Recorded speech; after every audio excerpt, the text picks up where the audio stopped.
Hey everybody, it's Rebecca Johnson of DuckmilkProd, and I have not watched the official trailer of Rebel Moon Part 1, A Child of Fire just yet.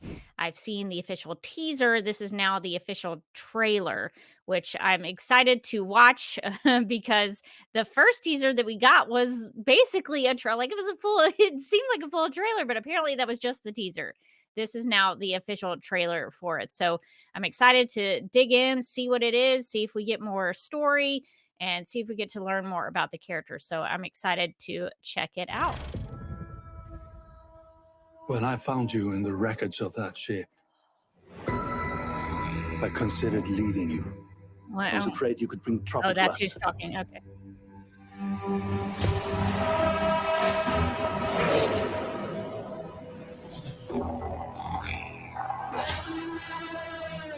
What do you think they want? Everything.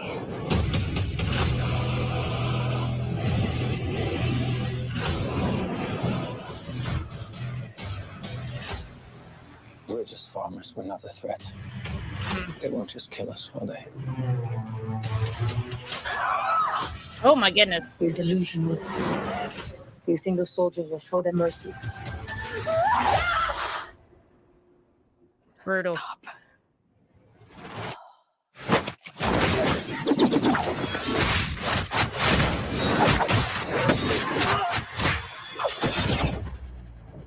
Well, she told him to stop.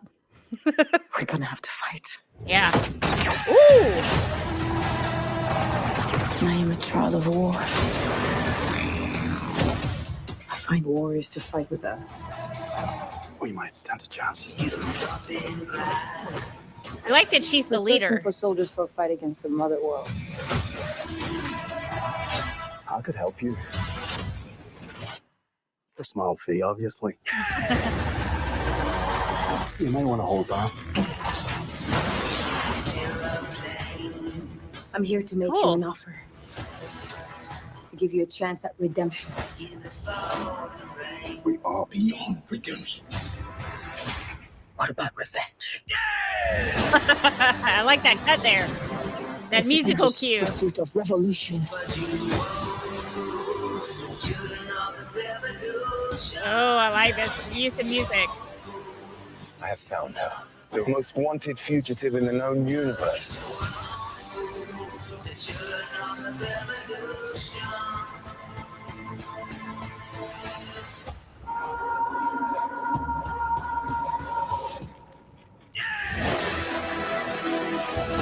Oh, that's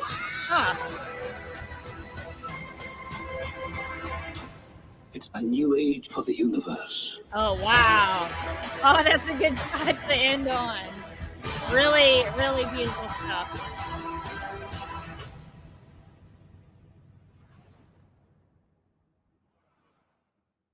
Okay, lots to talk about here. There was a lot of stuff from the first teaser trailer that was in this as well.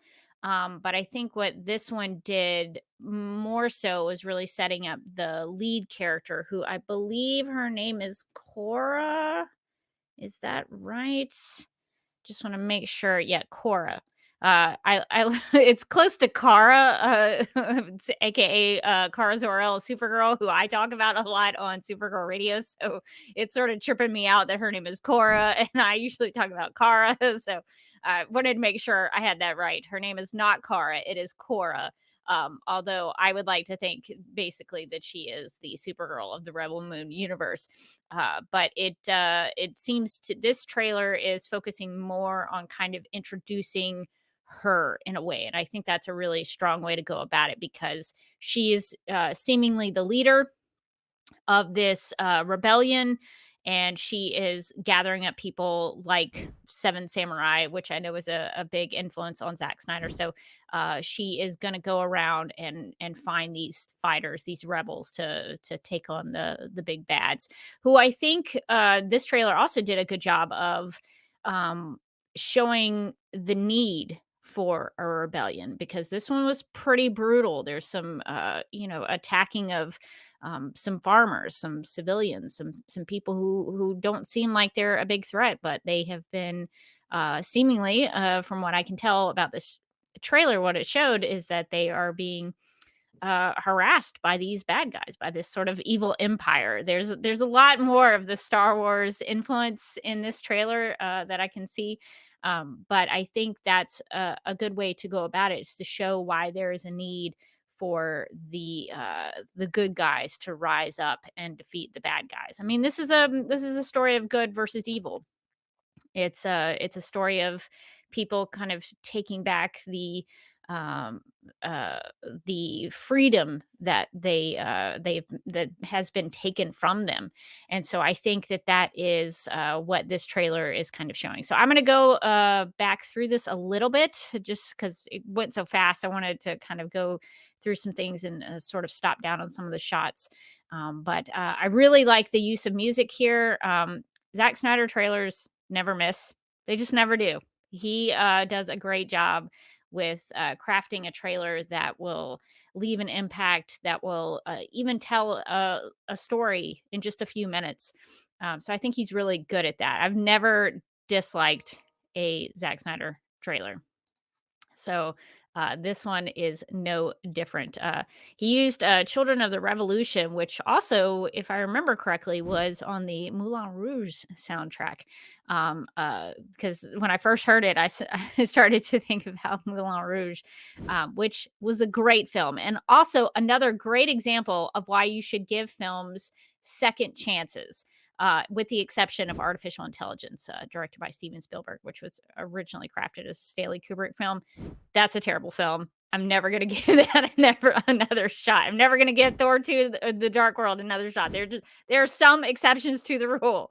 But for the most part, I found in my life that if I didn't like a film at first and I wanted to maybe see if I could give it another go, sometimes my view of them changes. And that happened with Moulin Rouge. When I was in college, I worked at a movie theater, and so I could go see movies for free. So this was not like taking money out of my pocket. I was able to go see the movies as much as I wanted to. So why not give them another shot? So the first time I saw Moulin Rouge, this is a total side path that we're going to go down. But I went to go see Moulin Rouge for the first time, and I was like, what is this? What is happening here? I don't know that I like the old period piece feel, but then using modern music. I don't know about this. I don't know about this. And it was interesting because the second time I went to go see it, something about it changed, and I sort of just settled into it, and I started concentrating more about the characters and the acting and the way the story was told and the visuals. And I think that really changed my opinion on Moulin Rouge. And it's actually one of my favorite movies. Great soundtrack too. So the the idea that you should just write off a film just because you didn't like it the first time, maybe try to give something a second go. Maybe years on down the road. I don't know that I'll ever give artificial intelligence another go. I don't know. Maybe someday. Maybe someday. I'll leave the door open for it, but I don't know that I can do it. I don't know. When every Steven Spielberg movie ends with aliens, it's really tough. Anyway, so that's a tangent that I went down. But I say all that to say that the Children of the Revolution song here, I think really works really well. And it made me very happy just because I enjoy that song and I have a connection to it. So I'm going to go through this trailer again real quick just to see what we got. When I So Zach seems to like he uses this motif with the hands going through dirt or some sort of, I don't know what this is, leaves maybe. He used this in Zack Snyder's Justice League with Dark Side and, the ground that he was picking up with his hand. So this is I found you in the of wreckage of Zack that Snyder. ship, I considered leaving you. Okay, let me go back and see that. Or when I found you in the wreckage of that ship. Ship. I considered. I'm guessing whoever this is talking about her as an adult. I don't know if this is, did he find her in the wreckage of a ship when she was a baby, when she was young, or as an adult? I'm curious to see what the situation for that is because what I hear again, this goes back to my heavily influenced Supergirl mindset is that when I hear somebody being found in the wreckage of a ship, I go to Superman and Krypton. So I'm curious because yeah, I guess I don't know if it would change it necessarily. But well, I guess the only reason it would change if it would matter if it was him finding her as a baby versus an adult, it would mean that there's a relationship that develops. So if it was just him finding Cora in the wreckage of a ship as an adult and it's only been 2 weeks, there's not much of a relationship that maybe could develop there. But if he found her as a child in the wreckage of a ship and he's talking to her as an adult, that would mean that they have maybe had a lot of time together. So I think that does make a difference, but maybe story-wise it doesn't you don't necessarily need to tell me that, but I'm just kind of curious. Considered leaving you. I was afraid you could bring trouble to us.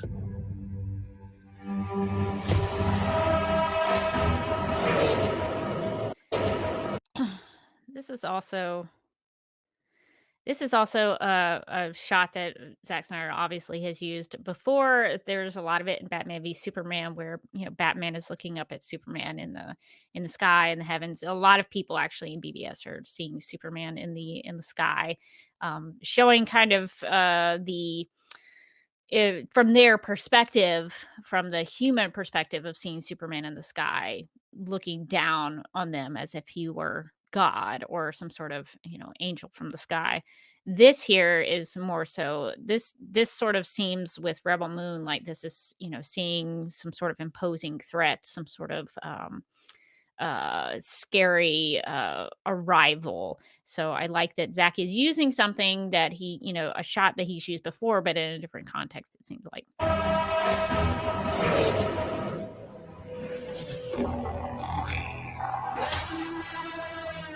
What do you think they want? I'm gonna go back. I'm gonna go back to this shot here. So this is a small little town, it looks like. There are several little houses. It's a cute little area. It would probably be an awesome place to live. But you probably have changing climates. It looks like there's a mountain with maybe snow around. So there's kind of a mixture of like a desert feel with mixed in with some sort of colder temperatures. So it could be a very interesting place to live in terms of what you have to wear and what kind of weather you have to deal with. But this is a cute little town. So I think the idea that these bad guys are coming into this place that seems kind of remote. I don't know what's back in the back to the right. It looks like maybe those are trees, I guess. But for them to come to this place, I don't know if they're looking specifically for Cora. But that would be very scary to have whatever it is, a government or some sort of imposing threat come to where you live like this, that would be terrifying. Everything.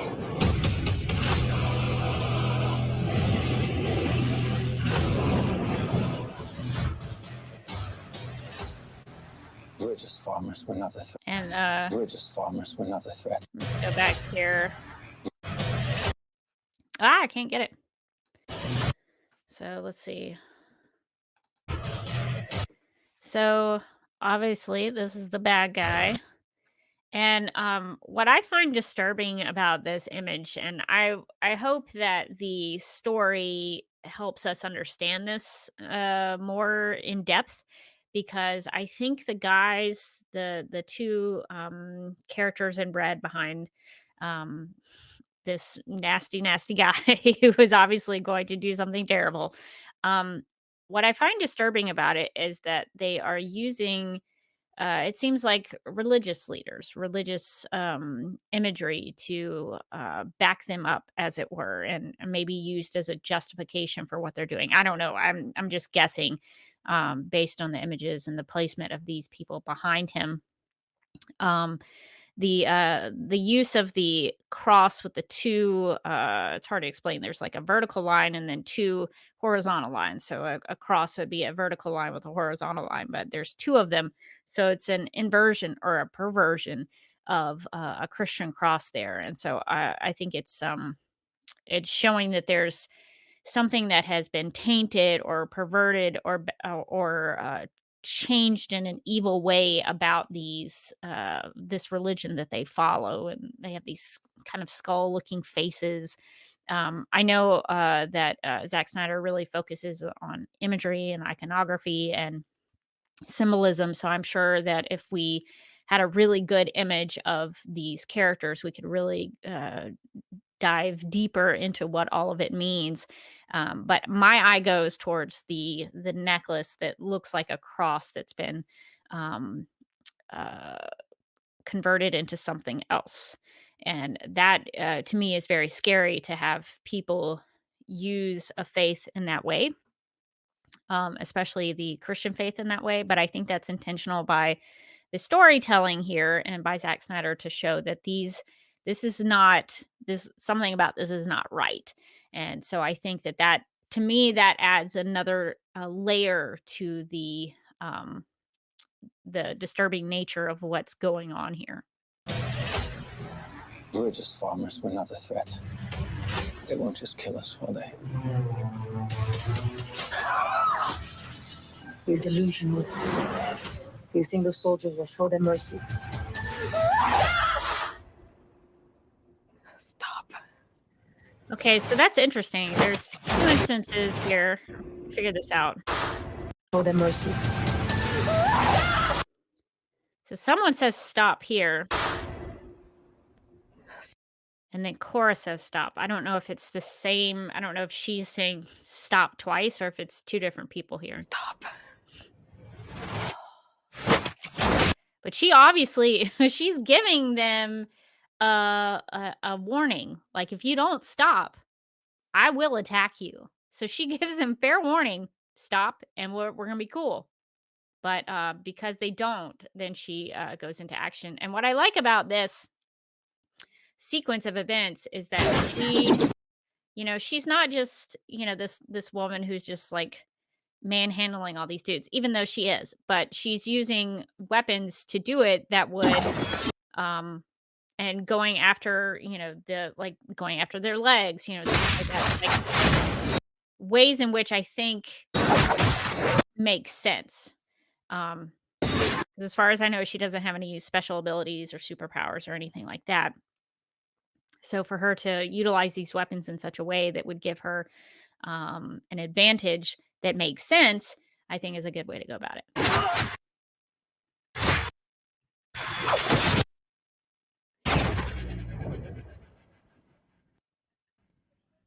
We're gonna have to fight. And she delivers a kill shot there. I mean, she walks over there. I don't We're know. gonna have to fight. She's pretty serious, and I think it scares these poor farmers here who probably lived in peace, didn't want any trouble, and had some bad things happen to them. But I think it shows that she's serious and she knows what she's doing. I am a child of war. I find warriors to fight with us. We might stand a chance. I find warriors to fight with us. So I was wondering, that's why I stopped. I was wondering if these were horses or if they were some kind of different creature. It looks like they are some sort of alien creature. They have different heads of some kind. They look like the bodies of a horse that we would recognize as a horse, but the heads are a little different. So that's a neat touch. We might stand a chance. We're searching for soldiers for a fight against the Mother World. I could help you. A small fee, obviously. Yeah, so I have not familiarized myself with all of the names of the cast just yet because I was kind of wanting to go into Rebel Moon as blindly as I could so that I didn't have any expectations. I didn't have any kind of already preconceived notions about everything. But I want to, now that we're getting trailers, I want to make sure that I get all the names correctly. So this is Kai. This is Charlie Hunnam's character. He does, I will admit, have a Han Solo vibe to him. He will only help if he has a small fee. So he's kind of in the Star Wars universe. This would be a Han Solo type character. The bad guy, Ed Skrein's character, is Admiral Atticus Noble, which is an interesting name. I will say, Atticus reminds me of To Kill a Mockingbird with Atticus Finch, and Noble is a quite the name to give to a bad guy doing bad things. To have him be noble, so I think his name is very intentionally chosen to. I guess in his mind, he's probably doing the right thing, as all bad guys probably believe. But Admiral Atticus Noble, interesting. You might want to hold on. I'm here to make you an offer. I'm here to make You might want to hold on. I really like this shot. I guess this is this supposed to be Saturn? I don't know. Sort of Saturn ring-ish. That's a really nice CG shot. I'm here to make you an offer. Also, this this shot of this sort of Roman Colosseum, I think we might have seen something like that in the teaser trailer, but it looks like there are flags around it, so it's in disrepair. So it must be an old Colosseum that used to get used but no longer. I don't know if this is a reflection of maybe better days from the past, and the bad guys have taken over and things have been disregarded or destroyed. Maybe it was something that got destroyed in a war, because there's a lot of talk of war in this film. But it's interesting. There are these flags on the outside of it. I'm very curious what this is about. Maybe we'll get some information about their their memories of this. I'm here to make you an offer. To give you a chance at redemption. We are beyond redemption. That's an interesting line from him. We are beyond redemption.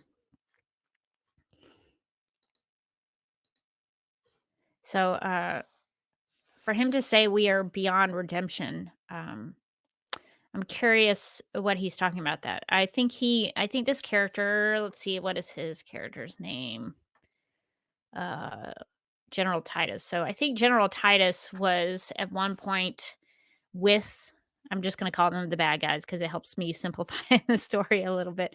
I'll get to know them and be calling them more official things once I see the two parts of Rebel Moon. But General Titus had, I guess, at one point fought on the side of the evil guys, the bad guys, and I guess this is why he thinks he's beyond redemption. I'm curious if the story will make the case that nobody is beyond redemption. I don't know. I don't know if we'll get something like that. I assume that if General Titus joins up with Cora and her rebels, her group of rebels, that that he'll try to find redemption. So I'm curious about what the film and the story may say about redemption. That'll be a thread that I'll be paying attention to, because I think there the aspects of redemption that I think in terms of a story are interesting is if someone chooses redemption, because redemption, I think, from my perspective, is available to anyone who chooses it. There are some characters who probably don't choose it. The Admiral Atticus Noble, would he choose redemption? I don't know. So I think that's an interesting thing to explore. Redemption. What about revenge? So, What about revenge? so this is a good bit of dialogue here. This conversation. I'm actually really curious how this will go down. This conversation between Cora and General Titus, because she is trying to recruit people to her rebellion to fight these bad guys, and so she is trying to get him to come with her, and if redemption doesn't work, maybe redemption would work for some people, but for him, revenge might be more important. So, so I think, um, that if that's his selling point, that will say a lot about his character. So not that that's a bad thing necessarily. Maybe he would want to avenge or get revenge for something that bad happened to him or bad that happened to someone else.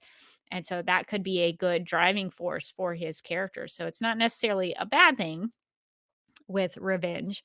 But that just might say something about his character that redemption, is okay, whatever. But revenge, that's appealing to him. So I'm I'm curious to see more about General Titus and his character and his motivation. This isn't just pursuit of revolution.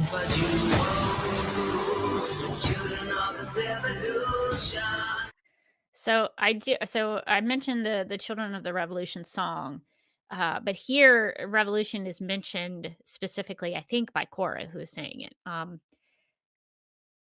Revolution, I'm actually gonna look up the definition for revolution. I could kind of make up a definition, but I'm curious as to what the dictionary says about it. Let's see. A sudden, radical, or complete change, a fundamental change in political organization. Yeah, something to bring about change, essentially. Um, a fundamental change in the way of thinking about or visualizing something. So the rebels here are not happy with the way that things are going, and they want to see some change. And um, so revolution is being mentioned here, but I think she says it's not just about this isn't just pursuit of revolution. So maybe there is a part of it that is about revolution and bringing about a change in their lives and their situation. But she says it isn't just pursuit of revolution. So there's something else going on. Revolution. Okay, that's a cool shot. So that's Blood Axe, and who is this other character? I know that's Ray Fisher's Blood Axe, Darian Blood Axe. Who is the other character? This is Deborah Blood Axe. Cleopatra Coleman is playing Deborah Blood Axe. So this is really interesting. Okay, so now I've been looking at the iconography and the symbolism with Rebel Moon. So the Blood Axes have these things painted on their foreheads. So I'm assuming this is tied to their culture, to their people, to their way of life. I don't know if this is something that they paint on themselves or if this is kind of what's born into their skin. I'm not sure. But they have a cool look. And so I'm excited to learn more about them because just visually they're they're really dynamic. I think it's a cool choice to have these characters who are visually distinctive from one another so that you can see maybe different cultures, different worlds, because I think there might be some world hopping that's going on with Rebel Moon. So to see different characters visually portrayed differently from different places or from different ways of life, I think is a really cool way to bring all these people together to go after Admiral Atticus Noble. I'll never forget that now because I think it's a twist on his name. I have found her. The most wanted fugitive in the known universe. Ooh, got more shots of I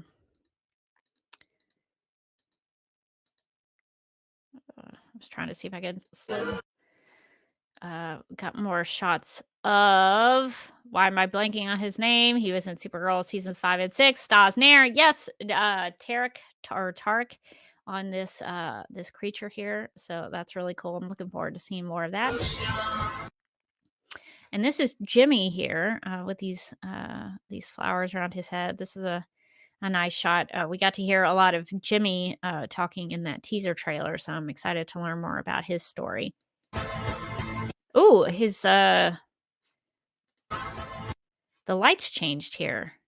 I wonder what those different lights signify. So these two blue ones, I would imagine, are his eyes.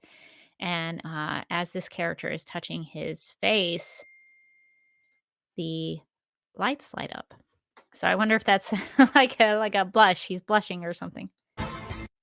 But it seems to go up on these. I think it even goes up to this one at the top. So that's interesting.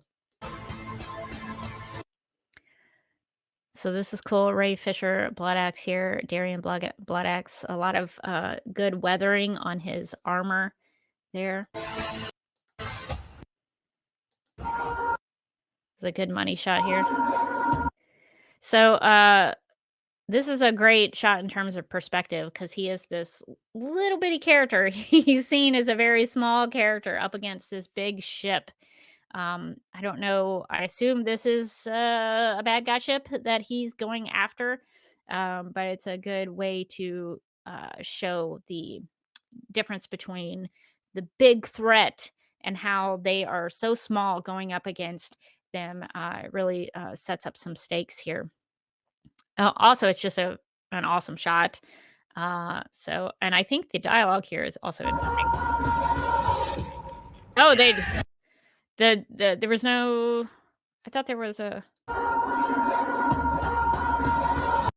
So I might be confusing this shot in the trailer with a clip that came out before the trailer was released. It was this shot, and then there was a line of dialogue about something about this is the dawn of something better. And I thought that was really interesting because obviously Batman v Superman Dawn of Justice has dawn in the title. I just sort of connected that as, um, the dawn of something better. That if, Zack Snyder has made all these wonderful DC films, and then this is not necessarily, maybe Rebel Moon is not better than his DC films, but I like the idea of Zack Snyder starting a new universe, starting a new cinematic universe with these films, which maybe as it came out that maybe they're tied to Army of the Dead, which I think is a really cool way to tie all of his work post DC together. So I think the dawn of something new, I think, is just a. I don't know if that's meta in a certain way that it's sort of for me, it's like a reflection of Zack Snyder starting this new chapter in his work. And so I thought it was here in this trailer, but it was in that clip that was released on social media. I wanted to go back to, so this is a shot of a war scene. I don't know at one point in time this is. Maybe this is a flashback. Maybe this is helping us learn more about what has happened to their world. And then I'm assuming this is Admiral Atticus Noble. I don't know what is happening to him in this bubble of some kind. Or maybe it's like a healing thing, a rejuvenation thing, sort of similar to Star Wars when Luke Skywalker goes into that water to get some healing powers with the water. But it does show that those religious figures are down here at the bottom of the screen. So this may be some sort of religious ritual too. I don't know. But it looks like he's naked in there. So I don't know if he's being born or reborn or I don't know, but that's a very striking visually. So I'll be interested to see what this is about.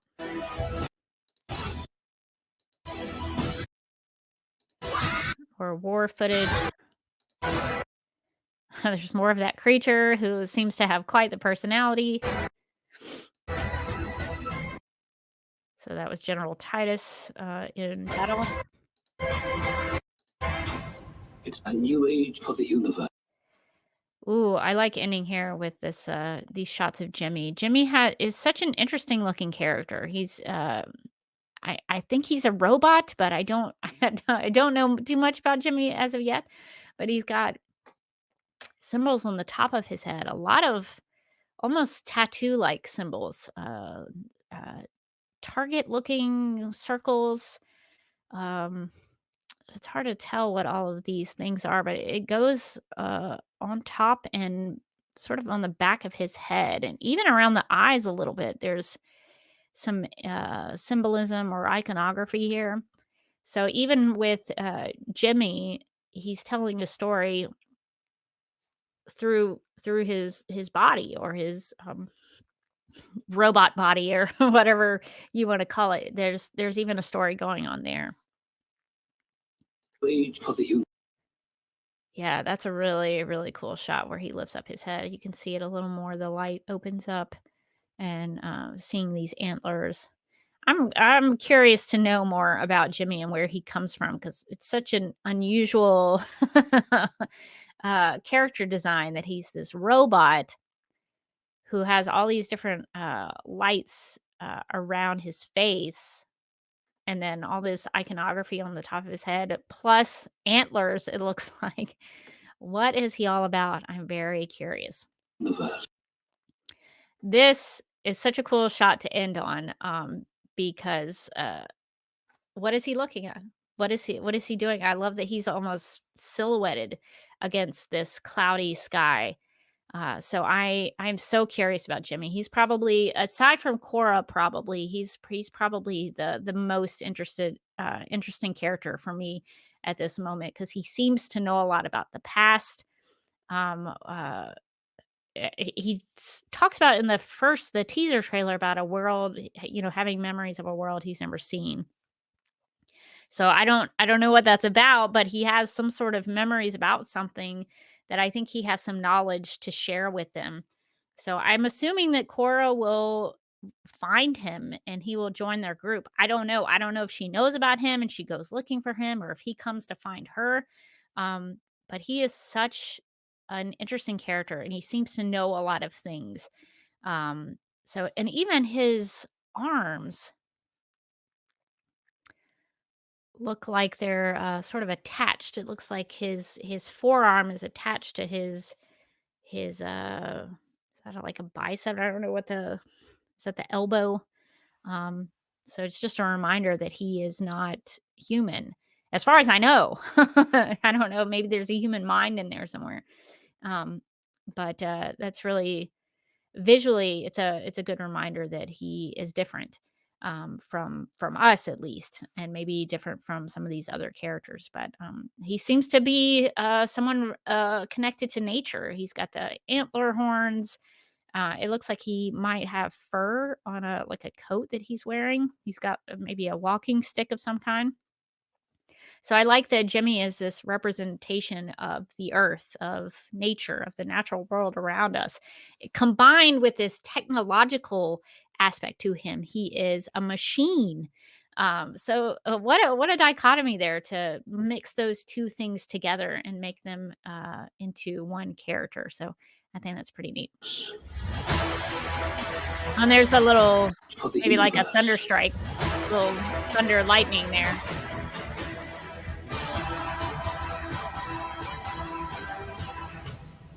Yeah, the Children of the Revolution song is just that is so awesome.